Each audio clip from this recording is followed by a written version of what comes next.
On the COVID days, I met Ozymandias, the mighty emperor, seeker of everlasting greatness, who caused a colossal statue of himself to be made to ensure for him eternal fame. Shelley, in his poem Ozymandias, refers to the impermanence of power by pointing to the decayed remains of that enormous statue, two vast trunkless legs and a shattered visage that lie neglected on a desert path, vaingloriously telling the passers-by with the sneer of cold command, "I am Ozymandias, King of Kings." During COVID days, I met Ozymandias. Ozymandias, the mighty emperor. Ozymandias caused a colossal statue of himself to be made so that he can ensure eternal fame. Shelley, in his poem Ozymandias, depicts the impermanence of power.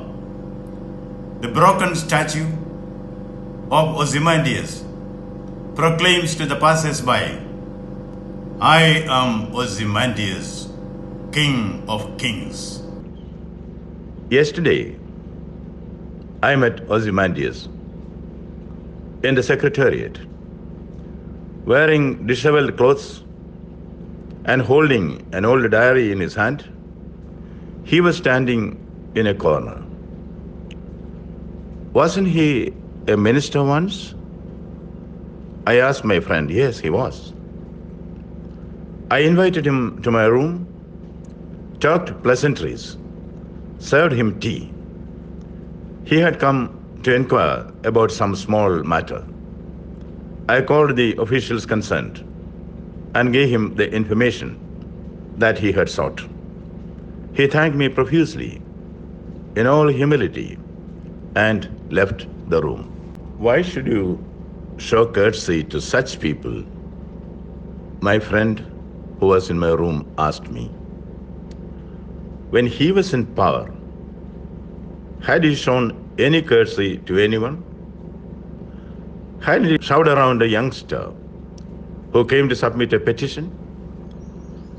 Then there was that hush-hush incident of his slapping a guard and getting slapped back by the guard, and a furore over flinging a file at the face of a woman official at a conference.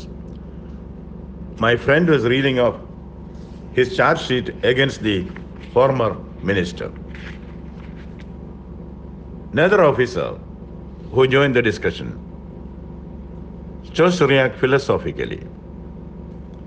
Some people lose their sight when in power. They become sort of Dhritarashtra. What happens when the ruler, who has to see all, turns blind? My friend continued in unmitigated anger. This happens when the cur and the clown come to occupy the golden throne. But it all depends on the quality of those who sit there. I intervene to say, there are some ministers who are always courteous to others. They are well aware of their limitations. They show respect for others. There is decency and dignity in their dealings with their subordinates. There are others who are veritable embodiments of arrogance. They will berate anyone they come across, assert on things they are totally ignorant about, throw to the wind all rules and regulations, will claim that if they commit anything wrong, it is because they have a right to do so, and will insist on compliance by others. Who is a good ruler?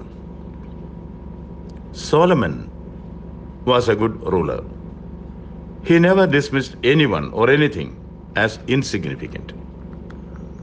Once, when he was riding along with his retinue, he came across a long line of ants hastening towards their hole. Though aware that they would be trampled upon under the hoofs of the horses, they continued to go in a line, one after the other. No ant tried to trample another in a bid to save itself. Solomon learned a lesson about selflessness from these tiny ants. Indeed, for a ruler, no one is insignificant. There are many things in the world which do not submit to authority. Ask Emperor Ptolemy. He once asked geometrician Euclid, "What is the easiest way to learn geometry?" Euclid replied, "There is no royal road to geometry." Rulers should approach knowledge with humility. They should not try to eclipse knowledge with their arrogance.